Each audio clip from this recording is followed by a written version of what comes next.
เจ้าสบายดีข้าพเจ้าชื่อว่าจันละครวงศ์สะพายซึ่งว่าเป็นประธานบริษัทโชคชัยสนะการเกษตรปลอดสารพิษเจ้า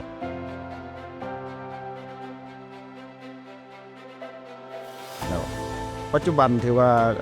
ธุรกิจหลักของแต่เฮาก็แม่นว่าปลูกข้าวปลูกข้าวส่งออกภายในประเทศเฮาจะมีส่งนครหลวงแล้วก็ต่างแขวงแล้วก็ธุรกิจสำรองก็แม่นว่าเฮ็ดโรงสีโรงอบแล้วก็เก็บซื้อข้าวเจ้าเป็นหลัก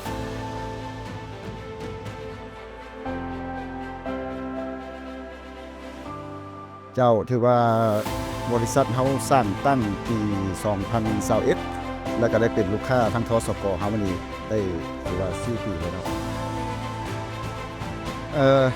สาเหตุที่ว่าให้เลือกใช้การบริการของธนาคารส่งเสริมกสิกรรมจำกัดเฮานี่นะอันที่1ก็แม่นว่าเป็นธนาคารที่มีความน่าเชื่อถือสูงบริการว่องไวเจ้าเบื้องต้นแต่เฮาก็ถือว่าต้องการแรงทุนเนาะก็ได้เข้าไปประสานสมทบกับพนักงานครับได้คำแนะนำที่ดีจากพนักงานเห็นว่าพนักงานที่เฮานี่ถือว่ามีประสบการณ์สูง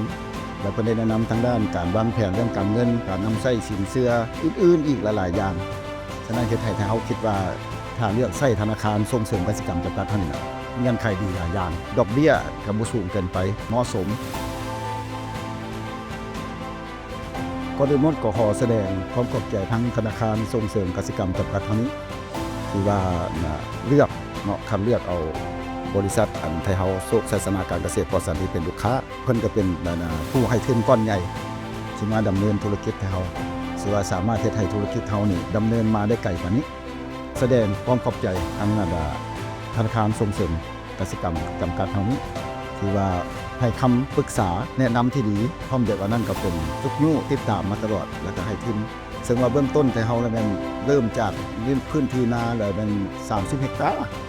แต่ปัจจุบันนี้ถือว่ามาฮอดปัจจุบันนี้ก็ถือว่าก้าวไป200กว่าเฮกตาร์ฉะนั้นปีนี้จะเป็นทะลุให้มาได้300เฮกตาร์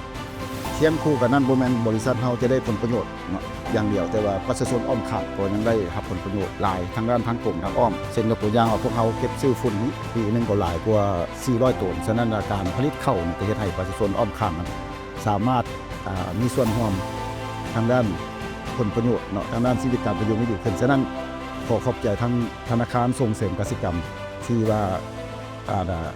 เชื่อมั่นในบริษัทแต่เฮาขอขอบใจครับ